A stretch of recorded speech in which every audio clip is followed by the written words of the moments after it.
बेसहारालाई दैवले पनि सहारा दिन्छ भन्ने उक्ति साँच्चै नै धनमायाको जीवनमा ढुक्कुर भगवान भएर प्रकट भएको छ। हेमाटोमेगाली भन्ने रोगले ग्रसित भएपछि डाक्टर अस्पतालले माया मारेर घर फर्काइदिएका धनमाया गुरुङ घर फर्केको भोलिपल्ट दैवीय शक्तिको रूपमा ढुक्कुरले सहयोग गरिरहेको हो।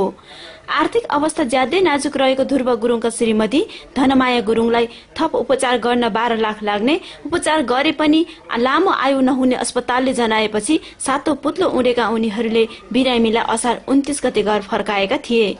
बिरामीलाई घर ल्याएको भोलिपल्ट बिहान 9 बजेतिर एउटा कण्ठे ढुक्कुर देखा परेको थियो।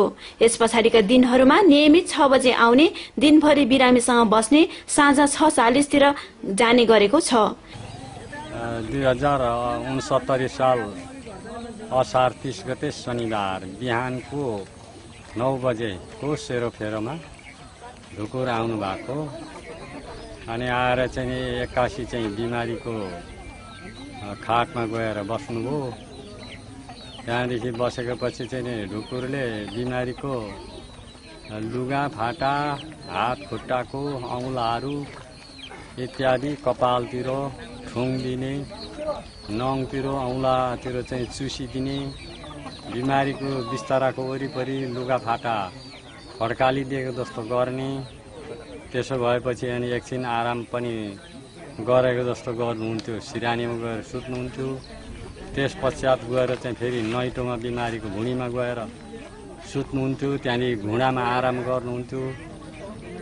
दिनैभरि भने जस्तो चाहिँ उहाँ बस्नुहुन्थ्यो। अनि बेलुका चाहिँ अब 5:45 बजेतिर चाहिँ बाहिर निस्किन्थ्यो। त्यहाँदेखि 6:30 तिर उडेर उहाँको वासस्थानमा जानुहुन्थ्यो। फेरि पनि आउनुहुन्थ्यो। आउँदा आज मोटामोटी 41 दिन चाहिँ पुरा गरिसक्नुभयो। ढुक्कुर आउने जाने गरेको हल्ला हुन थालेपछि स्थानीय मिडियाले प्रचार गरेपछि झनै मानिसहरू ढुक्कुर हेर्न आउनेको भिड लाग्ने गरेको छ। दैनिक हजारौं मानिसहरू ढुक्कुर हेर्न आउने गर्छन्। सहयोग स्वरूप केही रकम दिन्छन्। धनमाया उपचार सहयोग समिति मार्फत हालसम्म 2 लाख भन्दा बढी नगद संकलन भइसकेको छ। नियमित ढुक्कुर आएको 42 दिन बितिसकेको छ। अधिकांश ढुक्कुर हेर्न आउनेहरूले दैवीय शक्तिको रूपमा ढुक्कुरलाई मान्दै आएका छन्। आएर बसेको छ हेर्दाखेरि अब एउटा केही दैविक शक्ति, दैविक प्रकोपै होला। यो दैविक शक्ति नै होला। यो पन्छी ईश्वरको रूप लिएर अब वंशरी हो र पनि मान्छेले यहाँ केही गर्न सक्दैन अब यहाँ भनेर एउटा ईश्वरको रूप लिएर आउनुभयो यो चरी। अनि मान्छेले चाहिँ उहाँबाट को ज्ञान लिएर हामीले केही सुध्रिने केही मौका हामीले पाउनुपर्छ जस्तो मलाई लाग्छ। मोरङको सुन्दरपुर गाविस वार्ड नम्बर 4 स्थित ज्योति माविको 12 धुर जग्गामा घर बनाएर बसोबास गर्दै आएका ध्रुव गुरुङ बनी बुतु र मजदुरी गरेर पेट पाल्दै आएका छन्। गरिबीका कारण छोराछोरी पढाउन नसकेका धनमाया गुरुङ 3 छोरा र 1 छोरीकी आमा हुन्। उपचारको क्रममा विराटनगरको नोबेल र धरानको पीपी अस्पतालमा 3 लाख भन्दा बढी खर्च गरिसकेका छन्। अन्य ढुक्कुरहरू भन्दा फरक स्वभावको यो अचम्मको ढुक्कुर यसरी पनि सहयोग पुर्याउन सकिन्छ भन्ने एउटा उदाहरण भएको छ। ढुक्कुरको बारेमा व्यापक चर्चा भए पनि यो ढुक्कुर किन र कहाँबाट आएको हो, वासस्थान कहाँ छ, रहस्यको खोजीमा छ।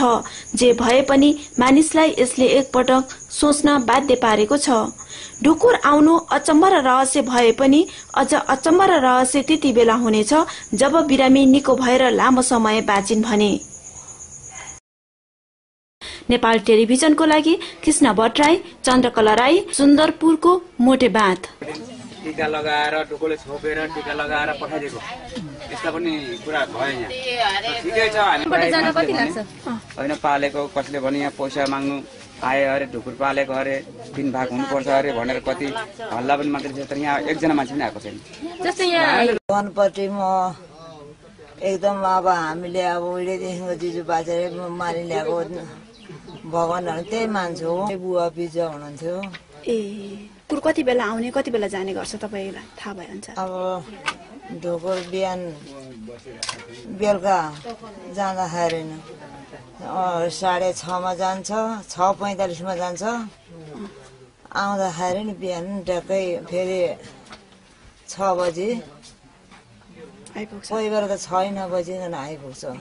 ए अनि यो यसरी आउन थालेको कति भयो? आज 41 दिन भयो। 41 दिन भयो। हजुर। ए नियमित आउने जाने गरी नियमित। तपाईलाई सपनामा केही पहिचानहरू पाउनुहुन्छ कि पाउनुहुन्न? पाउनु त दिन्छु, सपना त बिर्सिहाल्छु। एउटा बातै आउँदैन होइन, बात त मार्छ नि बिचरा, तर ईश्वर बुझ्नु पर्यो आफूले। र अनि मैले एउटा भावी नै ठान्दछु, भावीले भनेर अगरबत्तीहरू बत्तीहरू यस्तो बालिदिन्छु।